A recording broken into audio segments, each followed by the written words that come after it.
You are foolish. I'm now president, who person advice it is stop at him. They are foolish. If be president, I go chop. If be vice president, I go chop.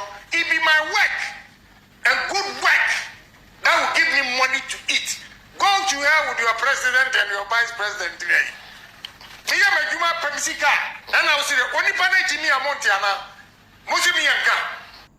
Mema obi akwa baba obi for GHTV apeja morning show apeja de wa oni to say ejetuato nko apeja de wa oni to say ejetuato na apeja na ebe mo obi ehun onman no se de man na asiko ekoyi o se nkoyi o apeja de ebe biebiem na the secret appear it is a Ghana the current president His Excellency Nana Adudankwa Akufo-Addo onene the president wa jisika twitwiri de doso pa in the history of Ghana. And so Ghana and so na mamu so ne ho kire 103 billion from World Bank. I'm a World Bank so about kasa. Say in the history of Ghana president bien wa what Jessica the breed to say His Excellency Nana Adudankwa Akufo-Addo. Na ibisa say Ghana empanifo sika no mode ye den. Sika no mode ye den. Ye musa say Ghana ade mpuntu kura ade na ye di sika no ye mi hu mpuntu obi ye wa se ye kwan bi ye complete kofidio bu kwan wo ye na hanyina ye kwan ni nyina sope ye so ho ye nwie enti sika twetwere die no ye bisa mpanifo ne se mode ye den. Ye bisa se mode ye den. Mpanifo ye bisa masem mode sika ne ye den. Mode ye den. Eno na Honorable Kennedy Agyapong. On to atoto bomb kakra na mudi mientie bomb ni bi wa atoto bi mientie bi. You are foolish.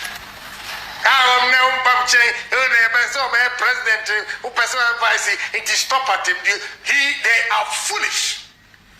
If be president I go chop. If be vice president I go chop. It be my work and good work that will give me money to eat. Go to hell with your president and your vice president today. Me ya me juma pemsika. And I will say only panaji mi amontiana. Mosi mi yanka. Honorable Kennedy Agyapong, honorable. Ozo omudi sikana, Ghana sikano. Omudi omo ye den. Foolish. Ah, menti o. Wosi so omudi Ghana sikana mpanifo no mbedi Ghana sikano. Ah, omo nwene ho no omo ye den. You are foolish. I'm now president who person advice it is stop at him. They are foolish. Yes. If be president I go chop. It not be president I go chop. It be my work and good work that will give me money to eat. Go to hell with your president. Me say this man, Honorable Kennedy Agyapong, say or stand for presidency. Me, I'll bet with my life. Me say I can be obeko bien wa me nko di achiri. Me mo no me miskase me nko campaign man na say you. Be obeko bia me peka di achiri. Na nyina yi di achiri say honorable because and the Ghana in nature no obi oye din bia ni hu so ye papa. Oh, we do. Omo ya spoken people that be hu so mo na enye. But when you are a spoken person, ade bi how adwena you can speak it out. Bobu o edi ade ha na woni tirim omukro mutirimo osum sene ye ne e kan ya ne ka pie no obi o yedin ene de okasa pie no de o yedin no ohabo nsem ne woni tirim be de okasa no oka pie Honorable Kennedy Agyapong one person I respect most because on timi contain sebi stupidity ohun se sebi Penifo na ehedi na me to sabi bebe. O say penifo ni bi jimia. He will speak his mind. It's high time ye penifo no munya Ghana na mudi na bro no. Eji na moduru mudi sika ye den. Adentin na mudi the nation na bro. Empanifo se was yeniara assassin eya bodedin a moja nananom ahwie gu ode ato ho ama me ne omienu. Eduru me ne wo so se ye beye bia to aso. De ebe ya to aso an se create loot and share ye beji 103 billion sika na ewai. 103 billion sika na mkoje in World Bank ewai mumba ya account won chire de amudi sika ne ye World Bank bekasa wase omokro they are surprised in the history of Ghana president bien wo agigi sika bebre sa yemusa se infrastructure bank Ghana with Nana Adodanko administration ye free SHS IMF no so ya kon ye begu no nti what is the benefit of it ade na mo so ho fa ya nwie na maza ade akọ IMF no mo ba gie free ensem nti na free SHS na mo ye mfa so ne se wodi obi ba ura school wa nwie school ya cancel akra no ntimi nhwe no school a obejai emfa so a wo ye ne de na started with an administration or starting the first 100 days was free SHS and that time saying na his excellency was failing me can straight say his excellency why na muzo was failing because okay say his excellency John Mahama sikano wadini nyina enti baby a wo ba sikani ye no ye ko start big project say sikani ho big project now wo ko start very very expensive very expensive. We don't build permanent building at the temporary grounds. We don't build permanent building at the temporary grounds. Yensi baby ye betu free. IMF ya wura mu se enche ye be ye free enti nkura na omako school no the ofree one akodu 2 se ne maami ntimi nhwe na automatically wa hard maami no because all the pressure about beto no so. Ye musa say are we helping the nation or are we duping the nation? Kasa kase ne mpanifo no mo pe V8 na engine sisi so. Afedi ye mo be ka kire teachers ne say kola no mo nye teachers I'm telling you monya mo demonstration monji so mo si teachers nye din dia e no mo ye din a panifo no mo so mo sika no mo cut down. Me program back am here me evangelist Steve o si he say ka me be president and ka will choose the people make say wo me person no ya adwuma me ma 2 million o pa na say on pe dey step down Argentina say bia me ka say Ghana me sremo we need person with vision boldness like Honorable Kennedy Agyapong. Ghana ye obi obeye me nuanom me pacho me say we need a person who bold to lead the nation. She Rollins buy our bow with vim no. She the way our mind is done here. Say ye disas ye nyine trance ne ye hwe oh aye na no ye say no ye say hwe mpen kokorafo ye die sika ama ya bra bo nyina youth ni nyina bra bo aye basa ene youth no I was a pen foundation madum say they are grooming armed robbers, they are grooming thieves, they are grooming killers because akranity fie na wonye adwuma no e komode no no wo de adwemfin hye ni trim eno ne mpanifo no so mo dwene e ko that angle.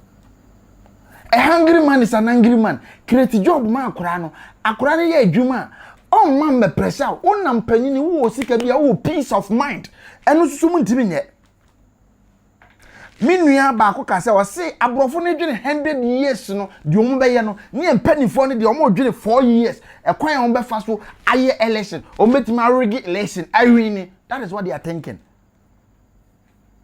o mu dwene kwan o mu man ni be ye yie no omo de o dwene kwan a obefa so win election that is all it do win election na Ghana sika da bia ye bobosia na de ya nse timi ko bobosia sika ne ba parliament wona na asa na Ghana de ka ye gu image na ni mase obi anim say ye ntime nche Ghana nti obi aba na obedi biko nti Ghana no ye the IMF aye fie obi aba ya na de ye ko IMF nka IMF fo na ka che say omo mpene ma Ghana ye mabio ye entrance ne manage affairs a enke ye behwe because wa wo ba na ntimi nhwe oba na ene na indirectly no wonye good father. Yes. Your policies are more better to amaye policies no e favor esikafoɔ no na ehiafoɔ no omhomete ma betu e-levy dia betu na emusa se e-levy no ohia ni ode ne kakrawa peso kugu ni mobile money so no wakwa akwaji sika ne se ode kosane ama ne maame a mo gibi Ghana nko an agi capital interest free capital so Ghana nko an yagi tax every o profit so be we die o capital na ekuta wo no aban se wo sika na wakọ samonim fifiri na wo de be pa adwuma ye no wo sa de nse be bom ayine die abra ye woni ema bebre ay betimi de generate sika ama oman no ye ho atoye mo be ye campaign mo kan brofo akese mo draw strategy akese ne hu se niam akese na wo mutrim be mbetena konwa no so a na adwene ne nyina ayera mennim sa konwa no na wo so so na ma draw plan se mo be ye create loot and share nti da bia no mo kire se ye jimi mo hweye na oman ni ye a legacy ba bia mo duru no mo hia legacy mo hia sanke e bomudin ani aka tense we abreso mahama abreso his excellency Nana Dankwa abreso his excellency Atamis abreso Jelly John Rollins abreso his excellency Kofo abreso nanke ya bomudin dia kan asem but now no mumusa mo so free akonya no so a edi papa ben na mo beja no create loot and share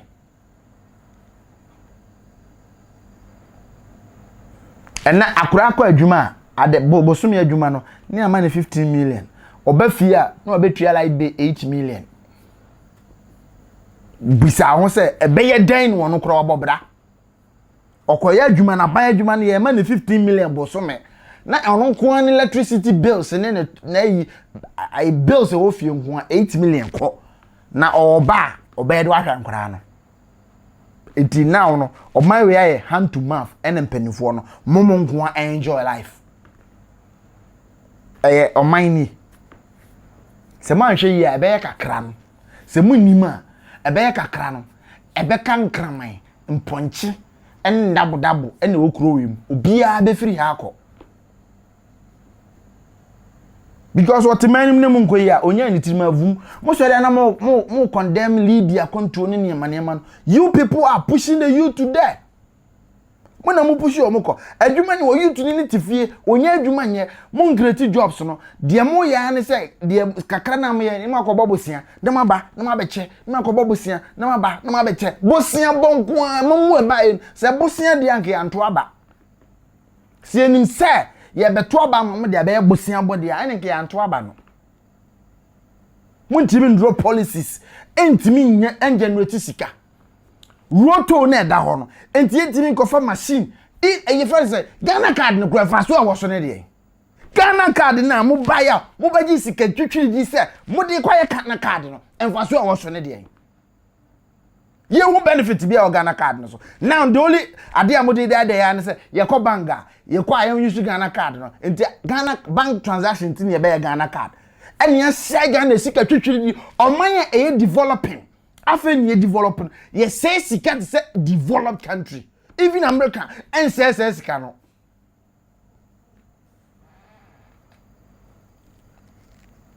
budget a Ghana be ye no America almost senior be 100 times no omunya sa budget no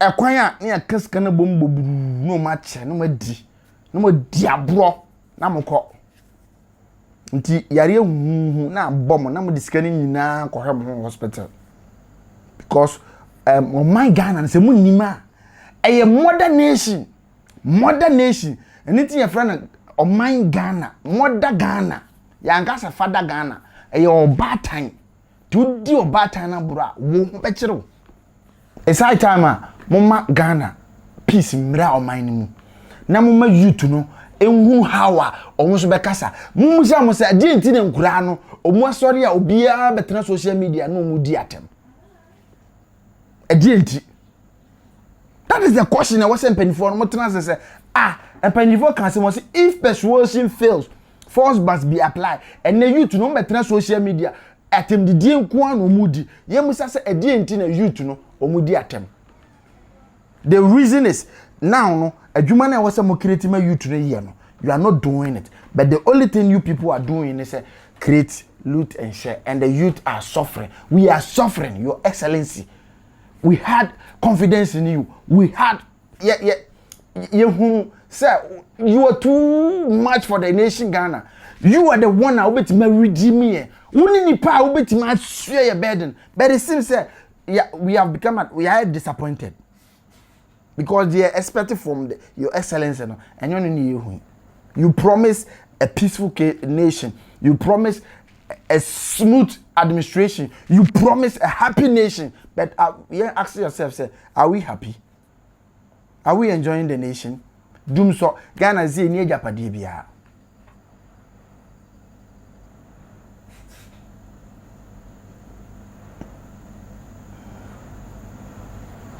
Yemu say who says say a den ye de beto form and na youth no so sorry a de em ya no instead of saying nyina betimi ya adwene ya company for no so ne mo hu say this thing no mo ye ne hunu ye mpe omunyai youth no munim and almost so te wo na social media agrada ye say weku bonsama ye say we ye say and no emfa food meto table so emfa aduane meto table no so yema oman Ghana ho hia empuntu enema ebema oman Ghana apagya eno ne wase adwene ho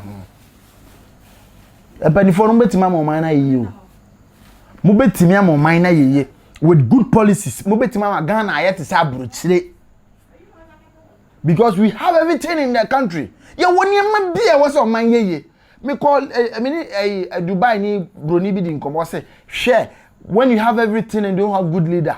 It's like you are dead. But when you have good leader and you have nothing, you have everything. When you have good leader and you have nothing, you have everything. But when you have everything and you have bad leader, you have nothing. Okay, and I'm saying, wow. What's it say? Oh, good leader. Now we need share kura. Oh, bibia. But oh, bibia. Now we need good leader. You have nothing because there was somebody says can. Oh, my shit can na. And I have a petrol. Ya peja de akwhye Ukraine for mo kon to kwa yakumbi. Se atoto ye niam yi a ya mfa ye budget nkwhye Ukraine. Ada ye nko ane oman a ye kwaje petrol ni every other countries ana. Other countries are enjoying life. Why Ghanaians are suffering?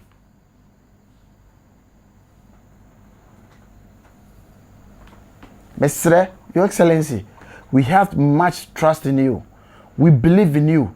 We thought say you can do it, but now no, it's like we are disappointed.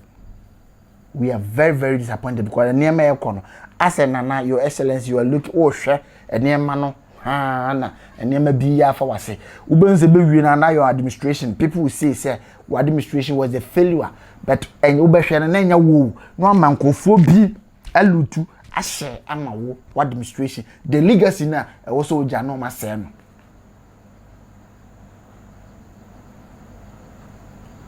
I respect you much. I respect you because with the Kumi Prekon administration now started, you fought for the nation, and now no, you had the privilege, amount, and now no, dear who knew. Say, who started Kumi Prekon to fight for the nation? Now you the mantle now as a president, so now for the boom mine, now for the also ye need there, and you know Kumi Prekon fast one so.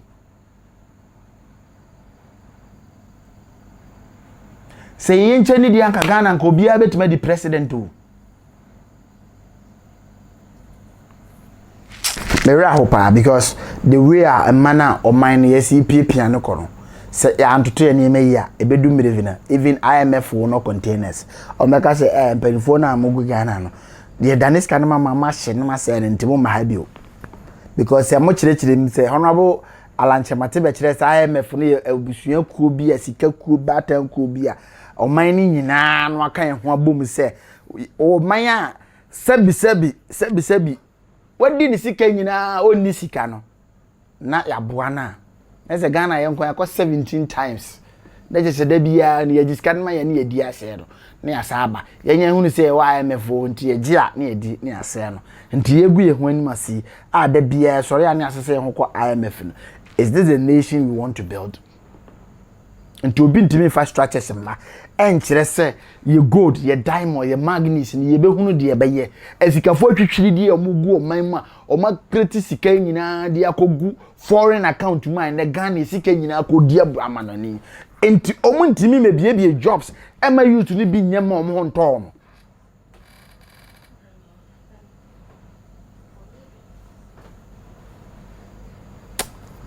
Madagana our problem se penny for nansa because se Brunei dwene 100 years no na ye tell my way mu na ye dwene 4 years ekwan ya be fa so e be win election ekwan ya ye be fa so a ye be win election no nti da bia no win election na 4 years na se no na obi so aba no so aba be se no na da bia se no ko Ghana na nke wo se ye kwaye nim no se ye nkwaye nim ye kwaye chi ye kwaye chi because Kwame Nkrumah e ba ye you know akoso mo dam na ojesi ye ho no ye mfa bi nka ho da bi every 4 years bi odum so wo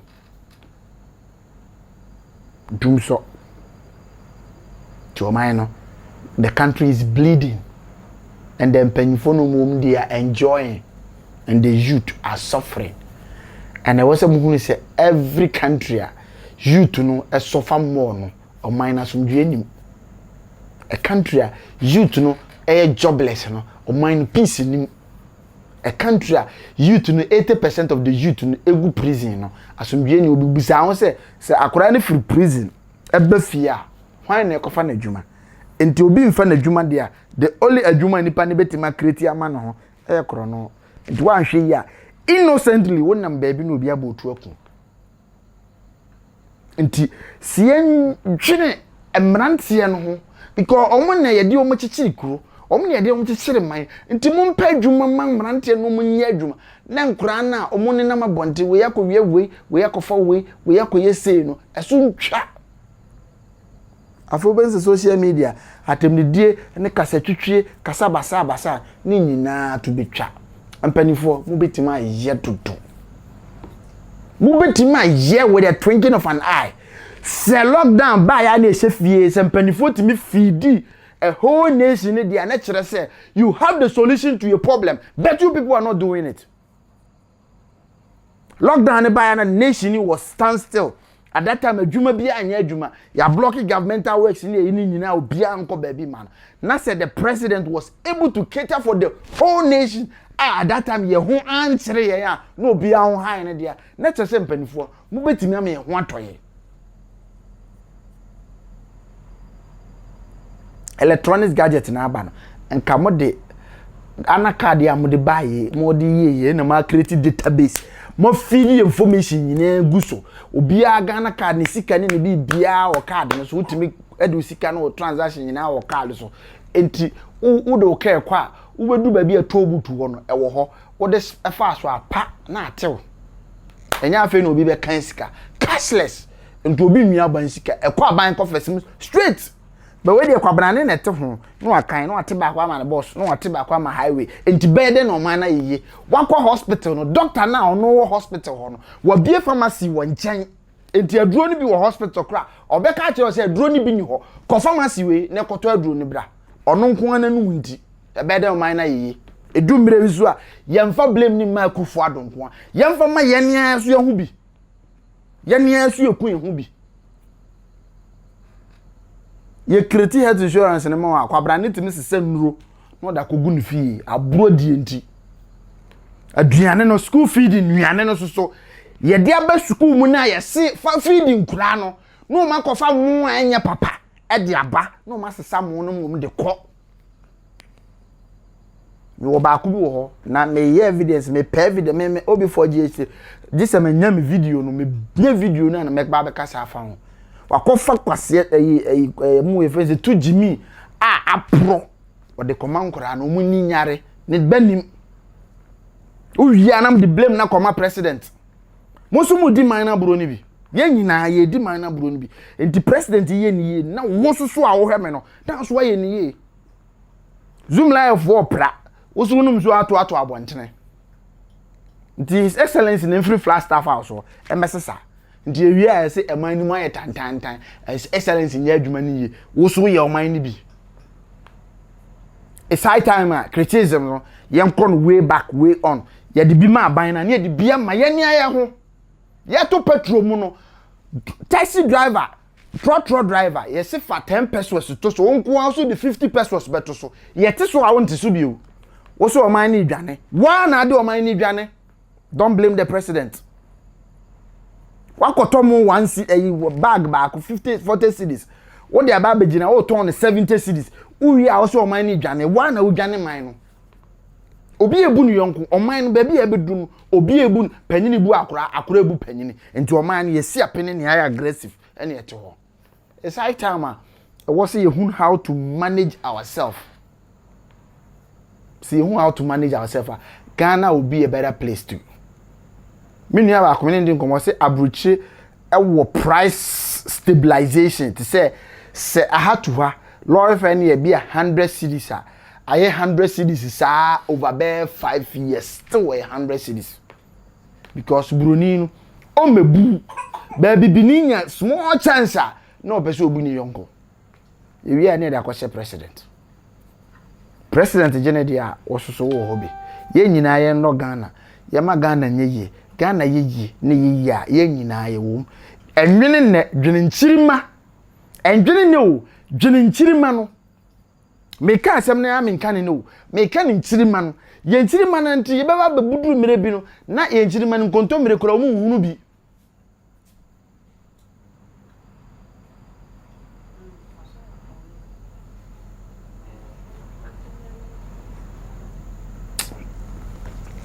God bless our homeland Ghana and make it great and strong.